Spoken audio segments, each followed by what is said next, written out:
Oke, kita ketemu lagi di Talk Show Solusi SDM. Senang bisa memastikan kita semua dalam kondisi sehat.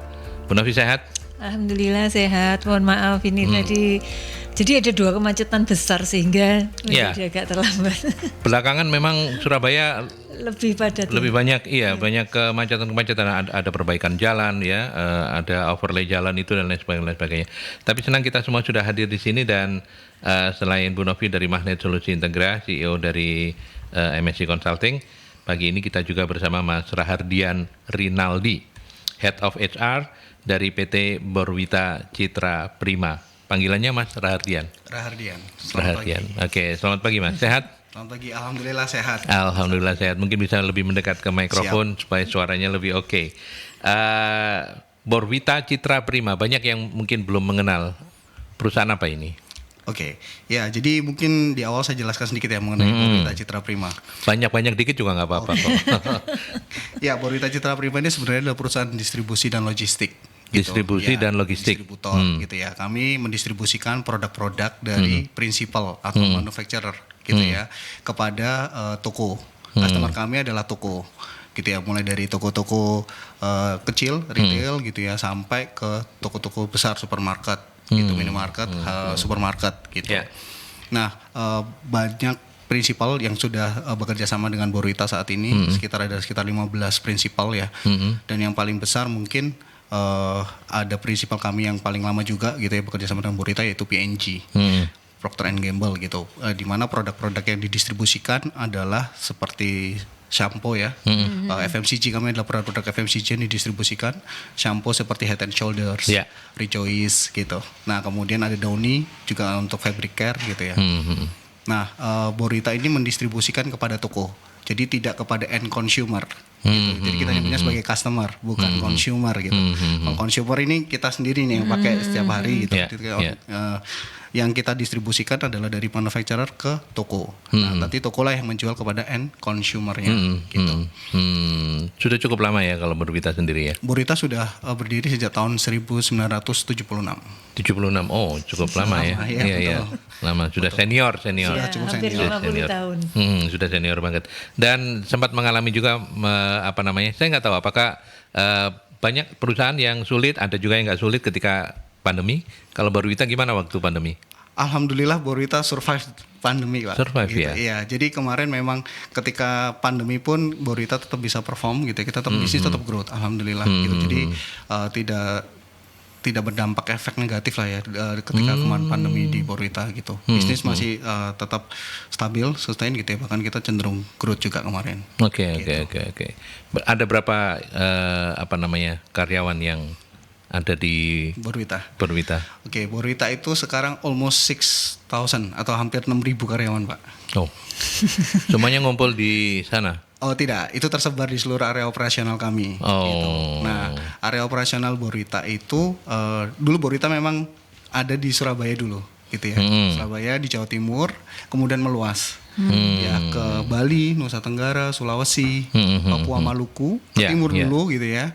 Kemudian perlahan-lahan sekarang mulai ekspansi ke barat, ke Jawa Tengah, 2017 Jawa Barat dan sebagian Jakarta di tahun 2019 kemarin gitu. Nah memang mayoritas yang paling banyak areanya adalah P&G tadi gitu. Ya, 6.000 itu sudah pernah dikumpulkan bareng belum ya? Kalau misalnya dikumpulkan bareng pas wayai kampanye-kampanyean bisa maju tak kentar pembela yang bayar loh itu.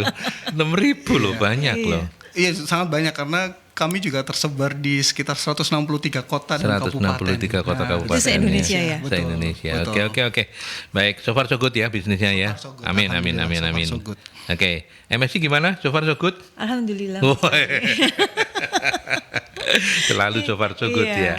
Oke, Bu Novi, hari ini kita bicara sesuatu yang menarik ini ya, karena di era seperti sekarang ini katanya geoekonomi, geopolitik semuanya serba tidak pasti. Ya, tim sales itu menjadi ujung tombak begitu ya. Betul. Nah, hari ini kita akan berdiskusi, belajar dari Mas Rahardian. Kalau perlu nanti timnya juga boleh dihadirkan untuk berbagi mikrofon dengan Mas Rahardian. Kita mau belajar tentang membangun tim sales yang handal. Tadi kan cerita nih 6.000 itu saya yakin sebagian besar itu nggak tahu 90 atau 80% ya sales ya. Iya, sekitar kita kalau distributor itu paling banyak memang sales ya. Logistik. Logistik ya. Logistik. Ada warehousing ya, gudang karena kita mengelola gudang dan delivery ngirim ke toko. Oh iya.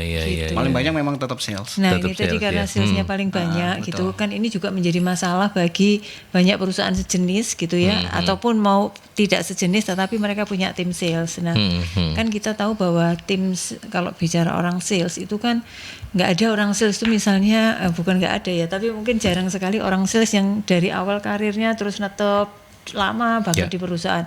Jadi mereka adalah orang yang dinamis sekali gitu kan. Fast moving product gitu. Fast moving product ya, tim sales ya. Terus susah-susah gampang manage-nya kayak gitu. Nah, kita belajar nih dari perusahaan yang cukup banyak punya sales dan kemudian eksis kan hampir 50 tahun gitu Mas. Jadi bagaimana kita mulai dari awalnya merekrutnya, terus kemudian bagaimana kita mengembangkan mereka, terus maintain mereka, mempertahankan itu dan sampai yang di proses yang terakhirnya gitu. Bagaimana caranya kita belajar dari Purwita gitu. Iya, oke. Berarti pertanyaan pertamanya itu apa tantangan terbesar gitu ya yang selama ini dihadapi perusahaan distribusi semacam Purwita untuk mengelola tim salesnya. Ya, betul. Jadi sales itu memang ujung tombak perusahaan ya. Artinya kan ada tanggung jawab besar gitu yang diberikan perusahaan kepada tim sales. Yang pertama tantangan dari tim sales itu kalau dilihat dari pekerjaannya dulu ya Pak. Tim sales itu kalau di Purwita salesnya distributor itu kan memang harus ke toko-toko ya. Kita nyebutnya taking order. Jadi door to door ke toko untuk taking order. Jadi menerima orderan dari toko gitu. Nah, yang challenging di sini adalah berarti kan dia harus bisa memaintain gitu ya Pak. Motivasinya gitu pertama untuk bagaimana menyelesaikan taking order ke banyak toko dalam satu hari gitu. Itu challenge pertama gitu ya. Jadi pertama adalah ya dia harus punya motivasi gitu ya untuk menjaga yang stabil bahkan cenderung intensitasnya tinggi dalam jangka waktu yang lama tentunya kan. Gitu. Kedua terhadap target. Ya tadi masih bicara motivasi ya. Kedua terhadap target. Nah, dia melakukan sales atau selling gitu ya ke toko itu juga ada targetnya. Baik itu target harian, target mingguan, target bulanan gitu ya. Akumulatif gitu targetnya gitu. Nah, yang ketiga apalagi menjadi tantangan tim sales, ya tim sales ini tentu harus bergelut ya dengan kalau kita bilang door to door berarti harus bergelut dengan panasnya jalan raya, lapangan lapangan field lah gitu. Betul. Nah itu kan tentu tidak mudah buat orang-orang sales kita gitu ya untuk fight di field gitu. Tidak semua orang bisa melakukan itu gitu ya. Terus yang berikutnya adalah karena sales ini tersebar di seluruh area dan banyak area, itu pekerjaannya itu kan tidak kelihatan ya. Kalau contoh misalkan saya seorang supervisor sales, saya punya 10 sales gitu ya. Mereka kan bisa nyebar kemana saja karena mereka punya customer-nya mereka di areanya masing-masing. Artinya kan pekerjaannya tidak terlihat. Bekerja tidak terlihat. Tantangannya adalah bagaimana memonitor dan mengontrol. Jangan-jangan nggak ngopi. Jangan-jangan ditinggal ngopi. Jangan. Itu. Tanya Mbak Riris namanya, Mbak Riris nanti kita. Iya kan, karena mereka kan melalang buana tuh di areanya mereka Pak gitu kan. Nah, jadi bagaimana challenge untuk memonitor, mengontrol gitu ya, kemudian mereport gitu ya, sehingga kita tahu terus, pantau terus berapa pencapaian sudah dihasilkan dalam hari itu. Gitu dalam minggu itu yang paling bikin pusing HR apa kalau pertanyaan mengelola sales ini? Apakah memantaunya tadi itu? Atau apa yang paling bikin pusing lagi? Apa? Sebenarnya setiap challenge tadi juga ada part-part yang bikin pusing ya Pak. Gitu. Oh gitu ya. Tapi yang paling, jadi banyak ya pusingnya ya Mas Ardian ya. Waduh kasihan lah ini. Betul. Cuman memang yang paling sangat challenging di era saat ini ya. Saya rasa itu di masalah tadi motivasi ya. Motivasi dan ketahanan terhadap target yang ada dan terus konstan gitu. Kalau boleh tahu komposisinya yang di sales ini sudah mulai banyak anak-anak Gen Z. Lagi-lagi kita membahasnya tentang itu ya. Iya, sekarang komposisi- sudah mulai masuk. Tapi Sekitar- milenial masih lebih banyak ya. milenial masih cukup ada dan yang boomer pun masih banyak Pak gitu. Jadi ada. Di sales itu? Di sales iya, cuman memang tidak banyak. Sekarang sudah mulai terjadi pergeseran gitu. Iya. Masih ada boomer ya, bukan Ada. X ya. Ada X ya. Ada tapi ya sebentar lagi pensiun Iya, ada sih. iya, Cuman memang tidak banyak gitu. Hanya segelintir beberapa Tapi orang. di sales loh itu, Di boomer. di sales. Ini memang perusahaan yang apa namanya masih generasi pertama mungkin ya Iya, ownernya ya. betul. Artinya masih menghargai orang yang dulu-dulu itu ikut membangun kayak begitu ya. Dan leader-leader kita biasanya yang masa kerja sudah cukup lama itu memang kan sudah promotion ya, biasanya promote from within gitu. Nah, sebagai contoh, kami punya head of sales saat ini itu dulunya adalah beliau seorang sales motoris, Pak. Yang bawa kemana-mana. Iya, bawa saddle bag, bawa tricycle iya. bawa barang gitu. Nah, beliau meniti karir gitu ya, Dari bawah. dari bawah ya, sampai sekarang menjadi head of sales gitu. Head of Jadi sales. ada. Gitu. Iya. nggak bisa dibujui yang gitu Mas. Gak bisa dibuat. Wah, ya itu kalau beliau nggak bisa dibohongin, Pak. Iya. Iya. Anak buahnya membohongin mangel iku. Hei, aku biyen iku Iya, aku luwih maling tahu. timbang awakmu gitu misalnya. Saya udah pernah kayak kamu gitu. Iya, pastilah ya. Bu Novi ada komentar nggak soal? Iya, kalau tadi di antara keruwetan-keruwetan yang banyak tadi, kalau saya ngelihatnya lagi itu ini loh Mas, tawaran dari kompetitor gitu loh kan. Kan kita Oh, tahu, jadi iya, ya kalau iya, ini iya. kan tahu dari Borwita ini salesnya bagus-bagus gitu kan. Jadi kalau misalnya saya nih kompetitor gitu, saya pasti akan wis golek salesnya ininya lulusannya Borwita gitu. Jadi kemungkinan untuk dibajak itu akan lebih besar karena mereka tahu bahwa sistemnya sudah bagus, orang-orangnya secara kualitasnya itu Iya, sudah terbentuk kayak gitu kan, profilnya pasti yang bagus-bagus gitulah Mas. Nah itu mungkin yang akhirnya juga menjadi tantangan juga pada akhirnya gitu ya. Tadi kalau itu tadi orang salesnya buat pengelola HR-nya ya itu tadi mempertahankan mereka Mas kayak gitu. Selain tadi itu bahwa ya sudah banyak panas lah, tekanan, target Iya, gitu. iya, Jadi hidupnya di bawah tekanan, tapi menyenangkan mungkin ya. Iya mungkin buktinya masih sehat gitu Mas Rahardian. Tapi memang betul hijackan itu ya. Ya. Itu cukup banyak ya kalau di ini ya.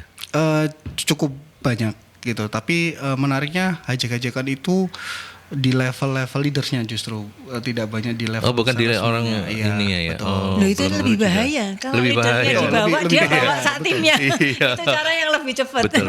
Nah, cuman nggak tahu ya. Ini menurut saya pribadi Iya, ya. iya. Sejauh saya di Borwita, saya belum pernah melihat seorang sales supervisor diajak terus bawa semua timnya enggak. Oh, Jadi gitu nggak ya. mainnya nggak gerbong-gerbongan gitu. Oh Bu. iya. Gitu. Jadi mainnya memang personal gitu. Nah, challenge-nya memang kalau di sales, kalau di level salesman-nya ya gitu ya, itu memang turnover gitu ya. Tadi masalahnya aspeknya memang banyak sekali mengenai aspek pekerjaannya mereka sendiri. Jadi mereka dengan motivasinya, mereka dengan ketahanan dirinya, tugasnya gitu. Dan ya pasti ada part juga masalah tim atau leadership itu juga sedikit banyak juga ada pengaruhnya gitu. Iya, nggak pakai gerbong soalnya yang penting kan ya toko-tokonya, data tokonya kan ada di leadernya. Iya. Kalau orangnya kan bisa Dibentuk ya. dibentuk begitu ya kira-kira kayak Iya. gitu ya. Nah, cuman di Borwita sendiri sudah sistematis juga ya, Mas ya. Jadi semua data-data itu benar-benar Ada di di-keep, sistem ada di ya. sistem Oh, gitu. gitu ya. Jadi tidak dimiliki oleh individu. Oke, Gitu. Jadi ketika masih dia tidak di Borwita lagi ya sudah hilang. sudah hilang. Nah, data itu dimiliki oleh perusahaan dan Ya, tidak boleh barangkali dibawa, pendekatannya hanya bisa dilakukan as a friend gitu As a ya. friend. Ya kan, Bu Novi, aku sekarang di sini, loh kok gitu. jadi kayak gitu. Enggak wis. Kok enggak enak ya ngomong kayak gitu di depannya Mas Rahardian ya. Nanti kita lanjutkan nih. Kita break dulu ke iklan ya. Siap. Oke. Tadi kita sudah mengidentifikasi begitu ya Bu Novi ya, tantangan-tantangan terberat yang bikin HR itu dan timnya pusing gitu ya. Ternyata dari sekian tantangan itu yang bikin pusing semua katanya. Jadi ya saya harus pelan-pelan menanyakan biar nggak tambah pusing nanti Mas Rahardian. Oke, kalau kemudian tadi kita lihat ternyata menjadi tim sales apalagi di sebuah perusahaan distributor itu tidak semudah yang ini kan ya. Iya, betul. Nah berarti kan sejak rekrutmen itu sudah harus dipikirkan supaya bisa tidak salah rekrut begitu ya. Betul. Gimana kalau kita boleh belajar dari Borwita soal proses rekrutmennya sendiri? Seperti apa Mas tahapannya? Ya, kalau di Borwita memang rekrutmen itu satu hal yang kritikal ya, terutama kalau mencari tim sales gitu. Dimana yang paling titik beratnya kami ketika rekrutmen adalah profiling, ya menggambar atau memprofiling orang yang tepat gitu untuk jadi sales gitu.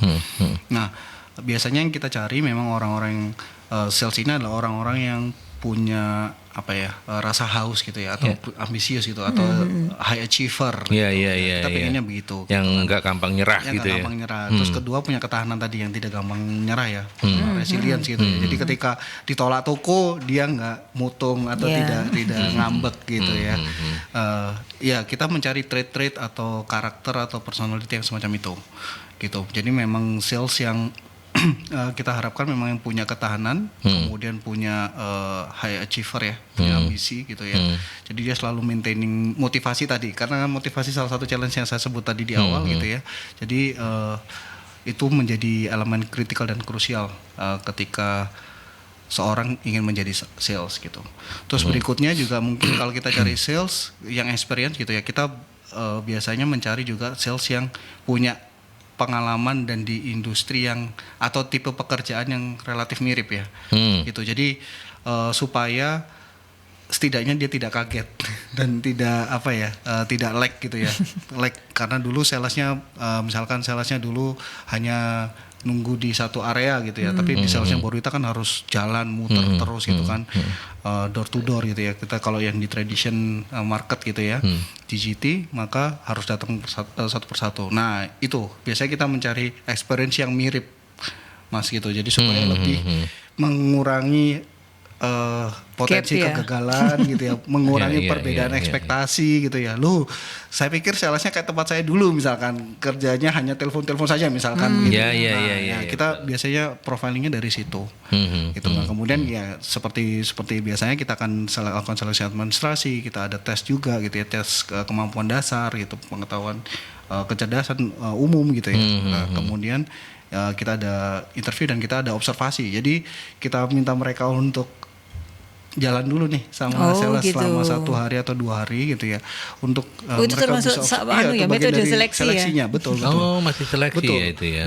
Dan surprisingly banyak juga yang rontok gitu ya, ketika observasi gitu. Karena ya tadi misalkan ternyata tidak semudah yang saya bayangkan gitu. Nah, daripada kita memilih kandidat yang salah gitu ya, biasanya mereka sudah tidak lanjut lagi gitu untuk observasi gitu ya, dan memutuskan untuk cancel. Jadi kita harus ganti dengan kandidat yang lain. Ya, Bu Novi, apakah merekrut sales ini memang yang paling susah di perusahaan sepanjang yang pengalamannya Bu Novi gitu? Betul. Jadi kalau misalnya gini di kantor saya, baik yang di lama maupun sekarang, kita kan juga ada jasa untuk rekrutmen seleksi.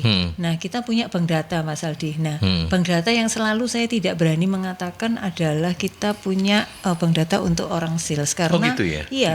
Karena orang sales itu gini, dari pengalaman saya itu tadi susah ya. Nanti kita masuk bank data gitu, belum lama nanti dia udah pindah lagi kemana lagi. Nah kalau misalnya kemudian dia direkrut gitu, setahun kemudian dia keluar, itu kami yang disalahin sama perusahaan, katanya salah ngerekrut. Jadi gitu. Jadi karena mereka sudah mengeluarkan biaya untuk proses rekrutmennya dengan membayar konsultan, mereka ngelihatnya setahun kemudian sudah resign. Nah setahun resign buat mereka ini sudah dianggap investasi yang nggak tepat kayak gitu, sehingga kami jadi salah-salahan. Nah itu yang membuat kami akhirnya, saya nggak berani mengatakan kalau mau dibantu untuk proses rekrutmen kita akan bantu dari awal Pak, dari proses pemasangan iklan kayak gitu. Jadi lebih safe ya untuk MNC juga, karena tahu itu proses dari awalnya. Itu karena tadi itu saking cepatnya dia pindah moving kayak gitu, sehingga akhirnya berdampak juga kepada kami kayak gitu. Dan kadang lebih cocok ini pakai ini Mas, referensi kayak gitu. Gitu. Oke, kita ke penelpon. Selamat pagi Merkuri. Selamat pagi. Assalamualaikum warahmatullahi wabarakatuh. Waalaikumsalam Pak Sumarwito. Monggo silakan. Saya nggak mendengarkan yang sales itu kan menawarkan barang atau jasa. Itu apa yang ditawarkan ini? Apa Pak? Yang di perusahaan Borwita ini? Banyak Pak, produk-produknya PNG, karena ini distributor Pak. Oh ya? Jadi sampo, terus Oh, apa Mas? iya, iya, iya. Care, ada Iya. makanan juga. Makanan juga, terus Iya. pokoknya yang Mobil kayak gitu. enggak ya? Mobil Enggak. Itu tidak. Enggak, Pak. Consumer good, Pak. Consumer good, Pak. Iya. Nah, yang saya tanyakan gini, apa barang-barang itu ditawarkan sudah sampai Papua Mm-mm. atau sampai IKN? Mm-mm. Ya itu, soalnya kan kadang-kadang kalau kedahuluan dari perusahaan lain, ya kalah kan biasanya kedahuluan ya. Ya itu apa sudah sampai seluruh Indonesia, Mm-mm. gitu kan mesti harus ditawarkan nanti datangnya jam berapa, pakai apa pakai penerbangan atau pakai kapal, Ya, gitu. ya. Jadi apa itu jenisnya dan barangnya itu yang juga yang jelas ya. Kan toko-toko di sana mungkin tokonya itu belum jual barang-barangnya, Oke. ya. Tapi apa bisa lebih dulu daripada perusahaan lain. Mhm. Terima Siap. kasih. Oke. Assalamualaikum warahmatullahi wabarakatuh. Waalaikumsalam. Sekarang tugasnya Mas Rahardian menjelaskan sudah sampai Papua, Sama IKN. sampai IKN belum ya? Jadi IKN sudah. Jadi gini Pak, untuk Boruita, ini bicara Boruita ya, Pak. Jadi Boruita itu kalau untuk area Papua Maluku, untuk produk-produk consumer good, kita yang masuk memang PNG ya sana, kami menggunakan subdis. Jadi itu ada subdistributor di sana gitu. Jadi kita kirim ke subdistributornya, subdistributornya menyebarkan ke area ke end consumernya. Itu rekanan ya, bukan anak perusahaan ya? Bukan anak perusahaan, rekanan, Oke, rekanan. gitu. Ya, jadi kami ada kerjasama subdistributor. Nah, untuk IKN kebetulan Boruita tadi seperti yang saya sampaikan, kami belum ada di area Kalimantan, gitu. Jadi kalau PNG atau prinsipal-prinsipal yang lain mau supply di sana, mereka biasanya sudah punya distributor sendiri. Oke, itu. Jadi prinsipal atau manufacturer itu tidak hanya punya satu distributor, punya Biasanya beberapa ya. beberapa distributor dibagi wilayah atau area. Ya, ya. Itu biasanya. Jadi ini Pak Sumarwito yang bisa saya bantu menegaskan ini gak masalah DC-DC-an Pak ini Pak.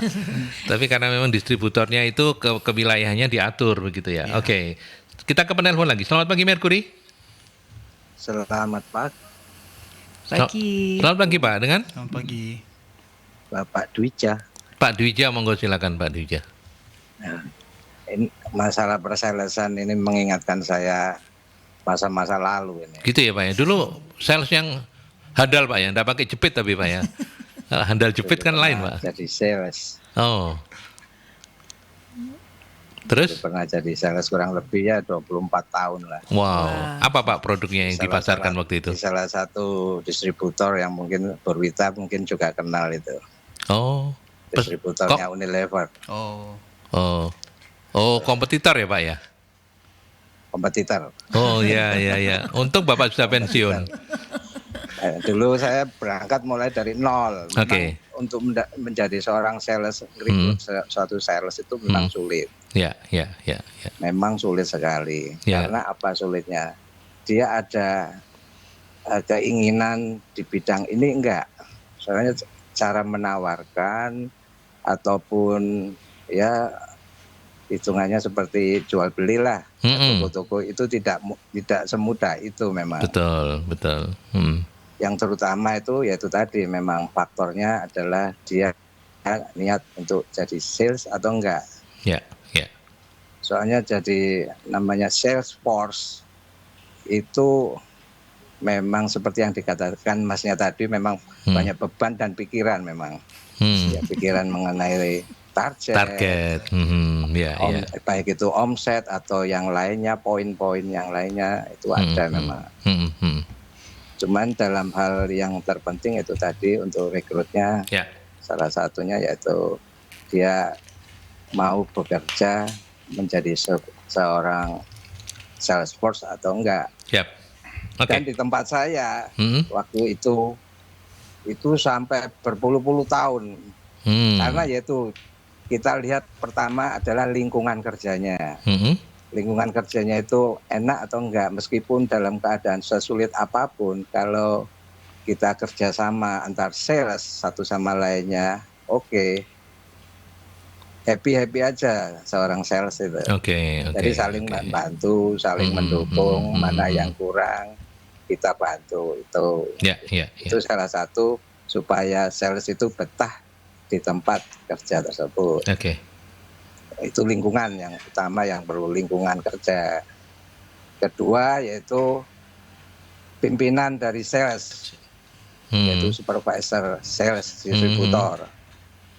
Dulu saya dari nol kurang lebih 10 tahun jadi sales, lalu naik jadi supervisor. Ya gitu, sama, kita harus tandem atau random anak buah kita.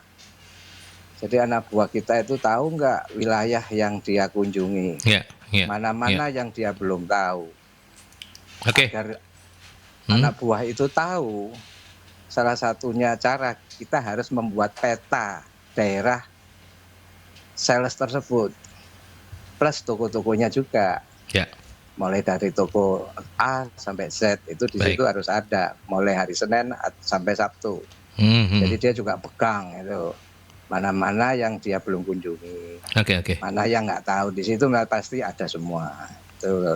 Itu kalau menurut saya mengingatkan, jadi ini hubungannya dengan saya seperti saya dulu. Baik, terima kasih banyak sudah berbagi pengalaman Pak Dwija, nggih? Iya. Monggo. Terima kasih. Nggih, monggo. Selamat pagi Pak Dwija. Terima kasih. Ya, apakah anak-anak Gen Z juga tingkat kesulitannya masih seperti yang disampaikan Pak Dwija ya?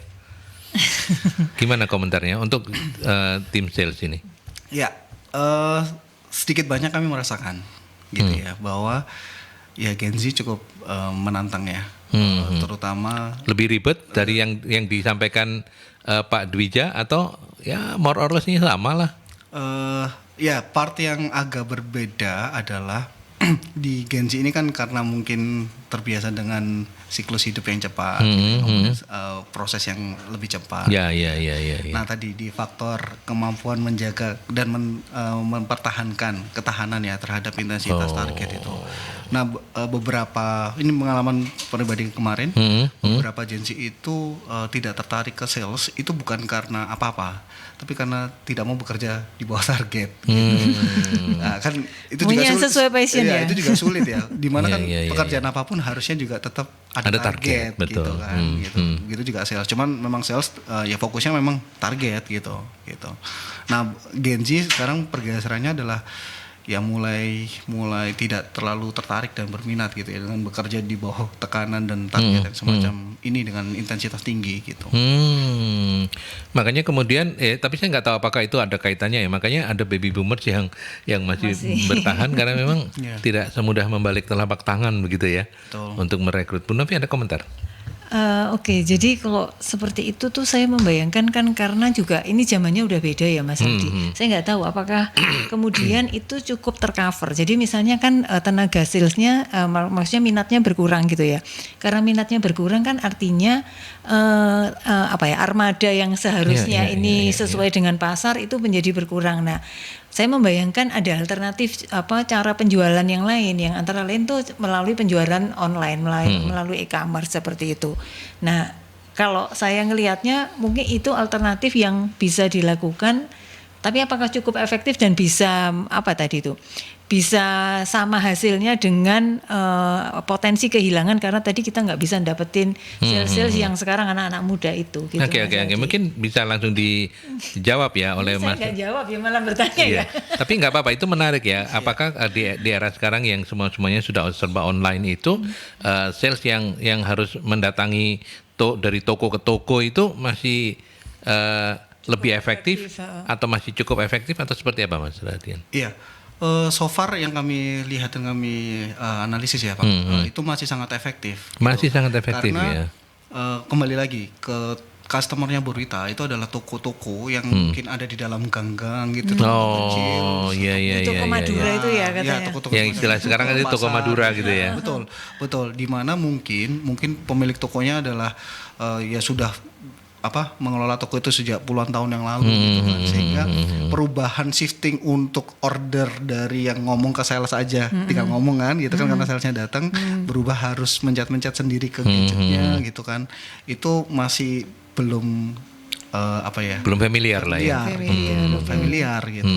Jadi memang kami melihat bahwa Borita yang serving toko dengan ada sales datang itu masih jadi salah satu competitive advantages-nya kami gitu, karena mayoritas toko itu belum siap ketika harus mengorder sendiri gitu lewat gadget gitu ya.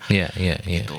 Ya meskipun kalau dari prinsipal dan beberapa distributor yang lain juga sudah mulai masuk ya, merambah ranah e-commerce. Gitu. Ya, ini Bu Novi, ini kaitannya juga karena Borwita memang tidak menjual ke end user ya. Betul. Ya, karena tidak menjual ke end user, jadi menjualnya ke toko-toko, jadi itu yang dilakukan. Oke, kita break di sini dulu, kita ke iklan, nanti kita lanjutkan kembali.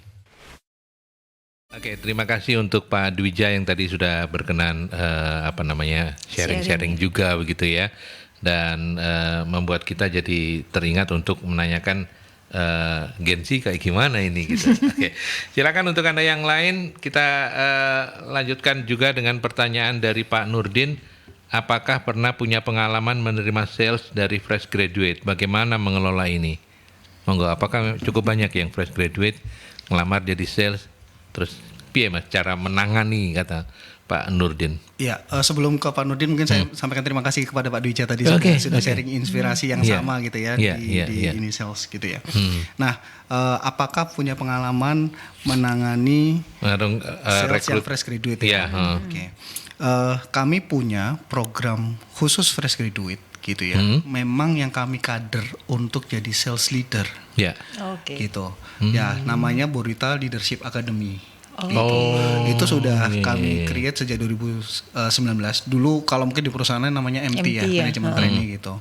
Nah, ini memang pasarnya, segmennya adalah fresh graduate gitu. Nah, di Borwita Leaders Academy itu memang ada 2 penjurusan. Nanti bisa ke sales atau ke logistik. Nah, masuk di mana nanti tergantung profilingnya gitu. Nah, memang apa yang dilakukan dalam Borwita Leaders Academy adalah fresh graduate ini benar-benar kita bahasa Jawa tuh kita cemplungkan gitu ya. Jadi benar-benar hands on gitu ya, hands on terhadap pekerjaan sales. Sehingga ketika nanti mereka kan title-nya Leaders Academy ya gitu ya. Ketika mereka benar-benar menjadi sales leaders gitu ya, mereka benar-benar sudah tahu paham lapangan. Kayak tadi head of sales itu tidak bisa bohongi gitu, tidak bisa dibujui gitu, seperti itu. Jadi para fresh graduate ini memang kita masukkan ke sebuah program development yang komprehensif gitu ya. Jadi kita sudah atur 3 bulan pertama nyales gitu kan. Nyalesnya kita atur dari toko kecil dulu gitu ya, toko-toko kelontong kecil naik ke segmen yang lebih tinggi, wholesaler, agen gitu ya. Nah, begitu selama 1 tahun programnya. Gitu. Nah, nanti di tahun kedua mereka sudah jadi acting gitu ya, udah on the job role jadi sales koordinator atau sales supervisor seperti itu. Oke. Ya, sebelum berlanjut ke pertanyaan berikutnya, saya tertarik juga untuk melihat ini soal reward and punishment. Karena kan sales itu kan di lapangan kan, kita tahu sendiri lah, dimanapun sales itu ya rada menceng-menceng itu kan sudah biasa begitu ya. Kalau itu kreativitas yang entah menurut dia tapi menurut perusahaan belum tentu gitu. Nah, kalau di Borwita sendiri lagi-lagi belajar dari Borwita, bagaimana kemudian menerapkan konsep reward and punishment untuk memunculkan efek jerah bagi mereka yang ini, tapi memberikan apresiasi untuk yang berprestasi. Silakan. Ya, di Borwita memang menerapkan reward and punishment itu sesuai proporsinya. Gitu. Jadi kalau masalah reward gitu ya, Borwita memang providing atau menyediakan insentif gitu ya, terus kemudian rekognisi, kita ada kompetisi bagi sales terbaik gitu ya, dapat hadiah gitu ya, dapat insentif yang sifatnya monetary gitu ya, ada juga rekognisi, ada misalkan ada awarding night gitu ya, itu juga kami lakukan gitu. Nah, sebaliknya di punishment, di Borwita juga menerapkan pada proporsinya gitu. Jadi Borwita ini adalah perusahaan yang secara operasional itu kita sudah berdiri di atas prosedur dan aturan yang sudah cukup jelas gitu. Dan itu kami sosialisasikan dengan clear gitu ya, dengan jelas kepada seluruh elemen perusahaan, terutama khususnya tim sales gitu. Jadi kami benar-benar sudah sosialisasikan mana yang boleh, mana yang tidak boleh gitu. Kalau boleh kamu dapat apa gitu ya. Kalau nggak boleh kamu tabrak, kamu dapat apa? Itu sudah jelas gitu. Dan itu semua sudah tercantum dan termaktub dalam peraturan perusahaan gitu. Dan tentunya itu juga dinaungi besar oleh peraturan-peraturan perundang-undangan yang lain gitu ya. Burita kan selalu comply terhadap peraturan-peraturan tersebut. Seperti itu. Ya, oke. Bu Novi mau menambahkan soal reward and punishment, pengalaman dari tempat-tempat yang lain juga mungkin. Oke, jadi kalau tentang reward untuk sales gitu ya, reward dan punishment untuk sales gitu. Kalau selama ini yang saya tahu ya itu tadi atas pencapaian-pencapaian itu akan ada apresiasi dari perusahaan gitu. Terus kemudian kalau kurang lebih seperti itu. Terus kemudian sebenarnya kalau kita bicara reward itu bukan hanya yang tadi itu yang sifatnya finansial atau kemudian yang berwujud, tetapi juga misalnya atas karir gitu kan Mas. Jadi kalau tadi kan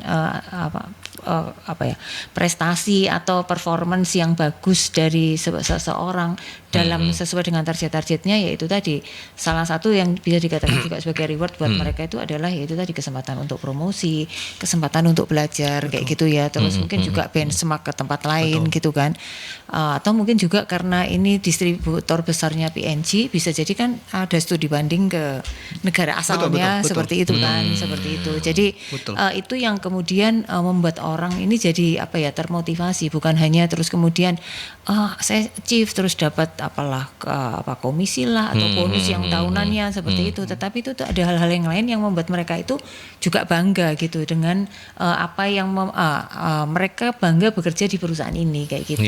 Nah hal-hal itu yang menurut saya menjadi reward bagi orang-orang sales yang secara tidak langsung itu diharapkan bisa mengikat hati mereka gitu loh Mas. Artinya kalau di tempat lain mungkin tidak ada kesempatan seperti ini, tetapi di sini saya mendapatkan kesempatan untuk misalnya ya kalau orang sales di mana-mana ada target ya, apresiasi terhadap pencapaian yang sifatnya finansial pasti dapat.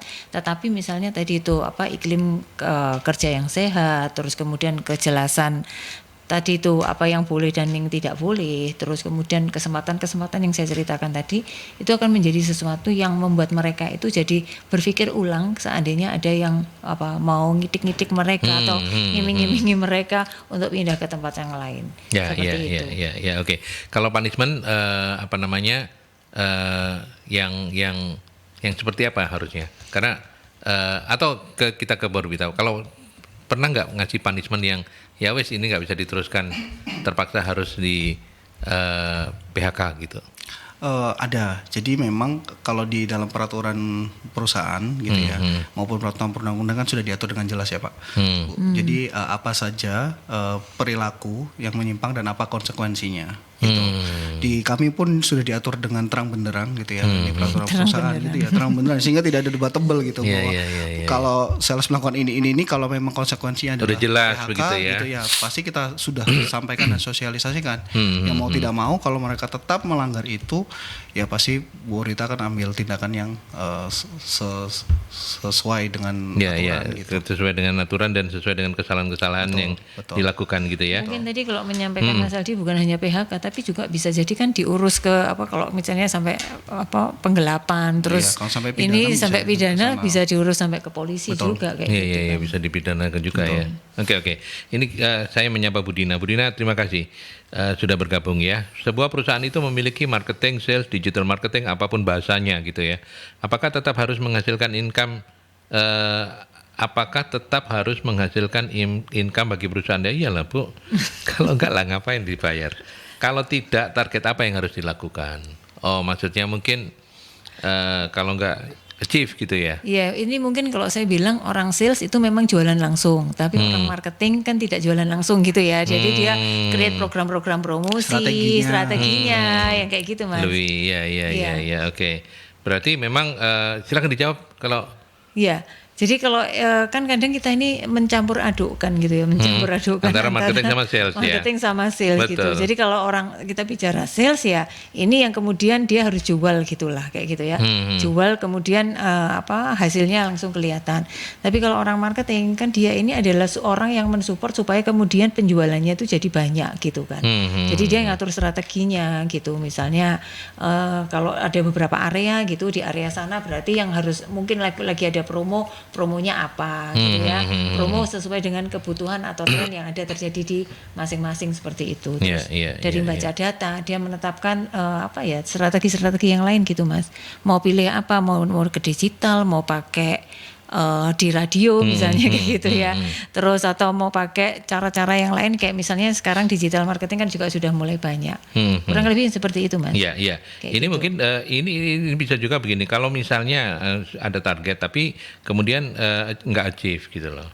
Ya. Terus apa yang maksudnya harus targetnya dilakukan? juga tidak harus finansial. Pertanyaannya apakah targetnya juga enggak sih, enggak ada pertanyaan lagi. Cuma saya aja artinya kalau gitu. tetap menghasilkan income, mungkin maksudnya gini, apakah itu marketing, apakah sales, semuanya itu tetap harus menghasilkan income bagi perusahaan gitu kan. Karena departemen itu memang ditujukannya untuk mendatangkan income. Iya, nah kalau tidak, maksudnya belum menghasilkan, apa yang harus dilakukan gitu. Oke. Silakan, mungkin ke Mas Rardian dulu. Ya, kalau di Borita itu ada budaya perusahaan di mana ketika sales tidak capai target atau belum mencapai target itu kita evaluasi. Makanya setiap hari gitu ya, ketika sales itu pagi berangkat itu kita briefing. Hari ini mau kemana saja, berapa toko, berapa target salesnya yang harus dicapai gitu. Itu jadi setup target dulu, goal setting dulu di depan. Gitu. Habis itu kemudian nyebar kan, jalan gitu kan. Nah, di pertengahan hari gitu ya, dikontrol dan dimonitor oleh leadernya. Progresnya bagaimana? Karena kita sekarang sudah pakai sistem semua, jadi kita semua sudah terpantau. Ketika mereka synchronize data di HP-nya mereka masing-masing langsung masuk ke data perusahaan. Kita bisa cek. Rahardian misalkan hari ini targetnya 1000 masih dapat 500 gitu kan, di telepon sama SPV-nya gitu. Nah gitu. Borita punya budaya untuk mengontrol dan memonitor pelaksanaan achievement dan itu daily ya. Dan itu daily gitu. Sehingga itu bisa mengurangi potensi gagal. Tidak capai target gitu ya. Nah selain dikontrol begitu, di akhir hari gitu ya, ketika jam 3 gitu ya, jam 4 sales kembali, dievaluasi. Jadi ada briefing, seperti tadi briefing berangkat, tapi ini briefing evaluasi hari ini gitu ya.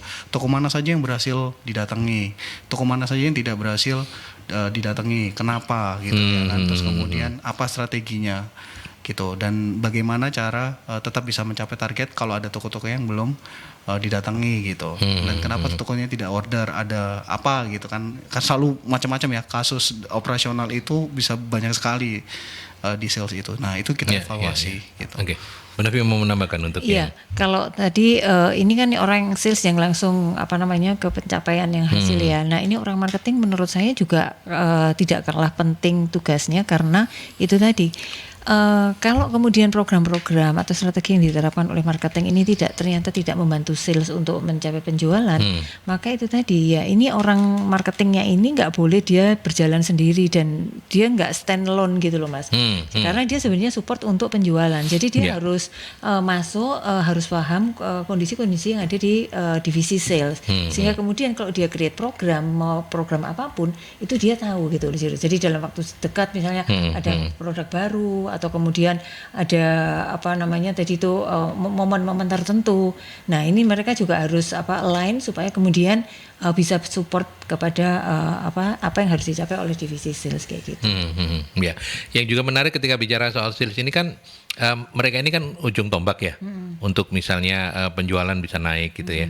Tapi kan mereka juga rentan untuk turnovernya tinggi gitu ya, lepas-lepas gitu. Sementara perusahaan kan nggak mungkin bisa tidak punya sistem, karena mau lepas pun kalau misalnya sistemnya sudah oke, penjualan nggak drop banget gitu. Nah kalau di Borita seperti apa Mas? Iya, di Borita karena saya tadi sudah sampaikan ya bahwa kita itu sudah systemize gitu, sehingga tidak ada yang leadernya atau SPV-nya itu yang tidak tahu terhadap salesnya. Gitu. Jadi saya bilang tadi ya, pencapaian bahkan harian pun setengah hari itu mereka sudah bisa lihat gitu kan, sudah tahu gitu, dan tokonya apa saja itu sudah tahu, karena transparansi sistem yang semacam itulah, sehingga ketika seandainya ada sales yang resign keluar gitu ya, menunggu replacementnya gitu ya, di sales supervisor ini masih bisa backup. Begitu, terutama toko-toko yang besar yang menjadi kantong-kantong omset gitu ya, atau kantong-kantong sales gitu ya, itu akan di backup oleh tim di dalam gitu. Baik itu bisa di sharing ke tim yang lain ataupun di handle oleh si leadernya gitu. Itu satu. Dan kedua, kalau sales resign di Borita wajib langsung segera diisi gitu. Jadi nggak boleh lama-lama vakansi itu. Gitu. Targetnya kita sangat challenging untuk mereplace sales gitu. Sehingga tidak ada business loss gitu ya yang dihasilkan karena vakansi sales. Kalau boleh tahu turnovernya setinggi apa sih? Kalau ini bukan rahasia perusahaan ya, setinggi apa gitu sales di Borita? Ya, di Borita sih masih manageable lah, ya around 1% lah mungkin. Oh, jadi kalau 1% bagus. Iya, tidak terlalu tinggi. Ya. Bu Novi, kalau belajar dari pengalaman yang lain, strateginya seperti apa? Itu untuk tadi kalau di Borita kan sudah jelas by system gitu ya. Dengan sistem itu memudahkan untuk mau marketingnya ganti si A, si B, si C, si Z, itu nggak ada masalah karena sistemnya sudah membantu untuk bisa on track terus. Selain itu apa? Gini, jadi kalau menurut saya tadi itu ketika kita bicara sales itu tadi titik krusialnya itu adalah di rekrutmennya Mas gitu kan, di rekrutmen terus kemudian program pengembangannya. Nah di program pengembangan ini yang seringkali itu menjadi debatable karena nanti tak didik baik-baik gitu ya. Ini mungkin untuk perusahaan yang tidak sebesar Borwita gitu ya masih ada pemikiran seperti itu. Nanti tak didik baik-baik terus maksudnya sudah dikembangkan, ternyata diambil orang lain. Nah ini sebenarnya investasi pengembangan terhadap sales ini tetap harus dilakukan dan ini tadi yang seringkali lemah justru adalah monitoringnya. Kalau tadi cara monitoring yang dilakukan seperti itu benar-benar waskat itu ya, pengawasan melekat gitu. Itu benar-benar waskat yang luar biasa yang mungkin di tempat lain itu enggak sedetail itu. Maksudnya seperti itu melakukannya. Karena ini tadi kalau dengan cara seperti itu kita benar-benar jadi meskipun kita sebagai supervisor, kita tuh seakan-akan sudah kenal sama si Pak A yang dia pemilik toko di mana Wiyung gitu ya. Misalnya toko sejahtera di Wiyung gitu ya. Kita tiap hari ngerti, oh ini kemarin istrinya sakit, sekarang dia mantu gitu kan. Itu kita jadi ngerti gitu. Jadi sehingga kalau misalnya ada apa-apa tadi itu resign dan sebagainya, meskipun kalau di Borwita segera diisi, tapi kan tidak semudah itu mengisi kalau di tempat lain gitu kan.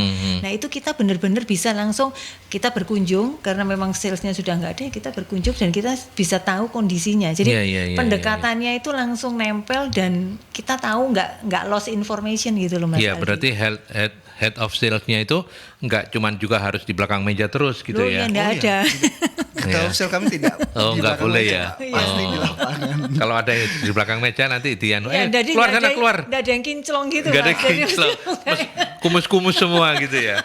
Iya. Orang lapangan soalnya. Oke. Baik. Waktunya ternyata cepet ya. Iya, cepet banget ya. Saya punya satu pertanyaan terakhir deh.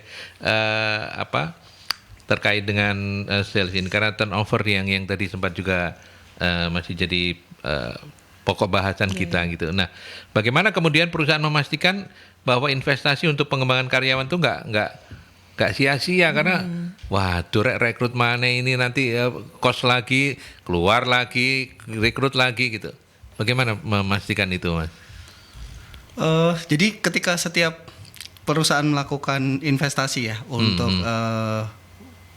timnya gitu ya kepada people, kita selalu di Borita selalu ada culture atau budaya bahwa kita berharap apa yang kita spend itu bisa ada ROI-nya ya. Betul, dari itu ya, gitu. Nah biasanya kalau contoh misalkan untuk di level leadersnya ya, di level supervisornya atau di level manager gitu ya.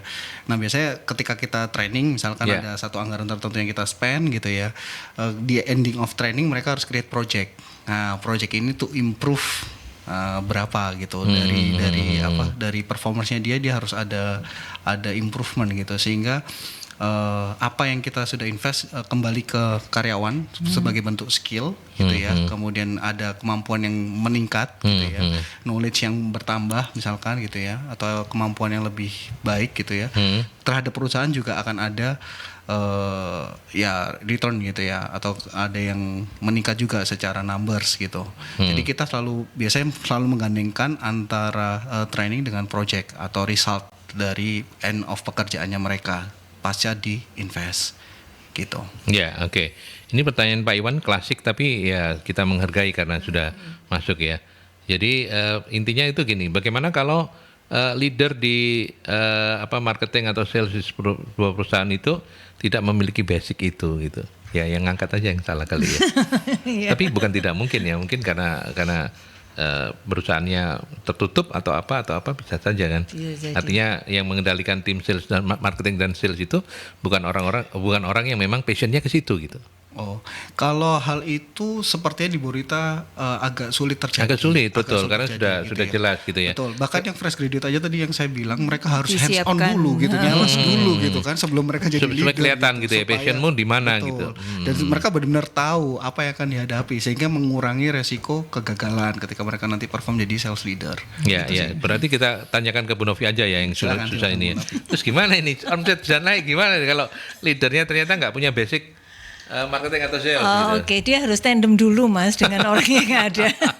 Kalau ini tandem, kalau ada leader yang lebih atas lagi dia tandem dengan yang atasnya. Kalau enggak ya dia harus turun terjun ke lapangan bersama sales yang ada supaya kemudian dia jadi tahu kondisi lapangan yang sesungguhnya dan mempelajari data-data. Karena nggak ada cara lain Mas. Jadi dia harus belajar cepat. Betul. Dan nggak ada orang sales itu di belakang meja. Iya, karena sama kayak saya dulu di radio, ini learningnya by doing ini. Oh, betul. Bukan by the law gitu kan.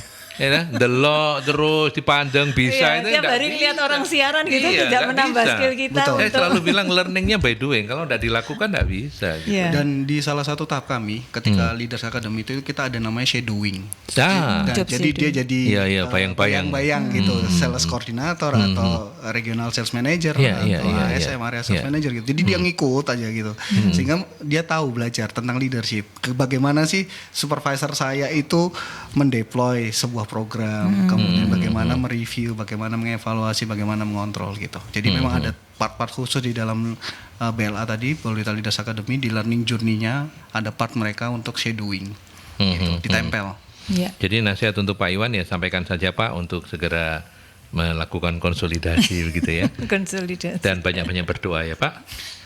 Oke. Nah, yang terakhir untuk menciptakan engagement.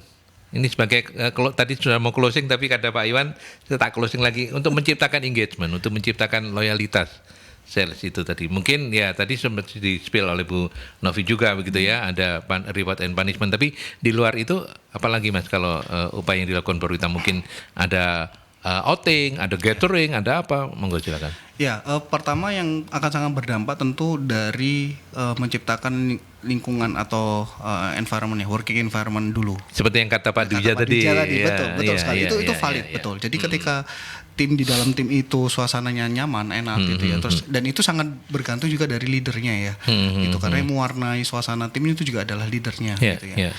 Itulah yang akan menumbuhkan engagement. Nah, setidaknya pertama terhadap pekerjaannya dulu. Gitu. Baru kemudian Borita sebagai perusahaan kita ada beberapa program-program juga untuk engage karyawan gitu ya, melibatkan karyawan gitu ya. Mereka untuk dilibatkan pada hal yang lebih besar daripada pekerjaan mereka gitu. Misalkan contoh kita ada outing gitu ya, kemudian ada kemarin 17-an itu kita ada lomba-lomba betul gitu. Nah gitu. Artinya perusahaan juga hadir gitu kepada karyawan gitu ya untuk mengajak mereka involve atau terlibat gitu ke berbagai kegiatan perusahaan. Kalau Idul Fitri ada halal bihalal, nah kayak gitu. Itu di Borita juga.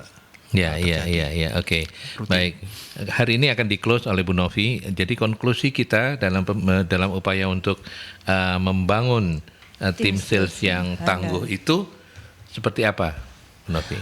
Jadi gini, kalau kita pengen tim sales yang tangguh itu kan berarti nanti akan ada impact yang besar yang balik kepada kita. Jadi yang pertama adalah jangan terlalu berpikir ulang untuk ketika menginvestasikan program-program pengembangan untuk mereka seperti itu. Jadi yang pertama ya tadi itu ngerekrutnya harus benar dulu gitu. Benar-benar kita tahu yang dibutuhkan di tempat kita ini seperti apa, profil yang dibutuhkan.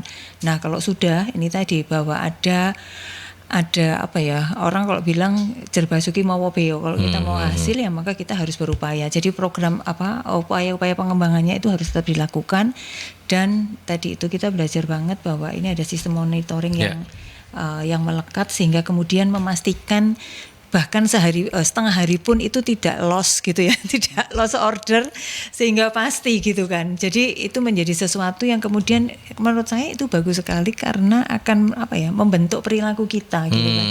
Membentuk menjadi sesuatu yang kemudian itu adalah bagian yang memang harus seperti itu gitu loh. Sehingga itu tadi mau tidak mau karena ini sudah menjadi kayak habit yang harus dilakukan. Ya, ini akan jadi budaya yang baik yang jadi kemudian culture, saling mengingatkan satu dengan yang lain kan, bahkan juga bisa saling support kan kalau seperti itu gitu Mas. Seperti itu. Ya, oke.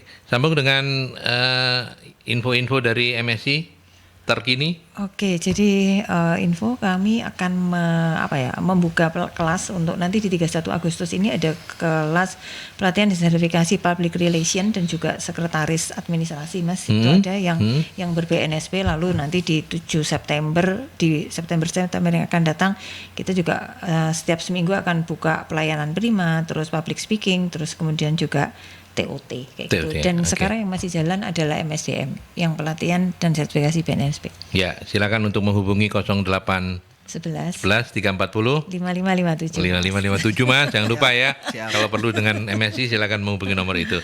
Terima kasih sekali lagi untuk Mas Rardian Rinaldi, Head of HR PT Borvita Citra Prima. Terima kasih. Terima kasih Mas, Mas. sudah memenuhi undangan kami dan sehat-sehat ya. Sehat-sehat Sukses semua. selalu untuk Sukses Borvita. selalu. Oke. Terima kasih. Bu Novi, terima kasih banyak. Terima kasih, Ketemu Mas lagi Edi. minggu depan ya. Ya. Oke, baik. Sampai di sini Talk Show Solusi SDM.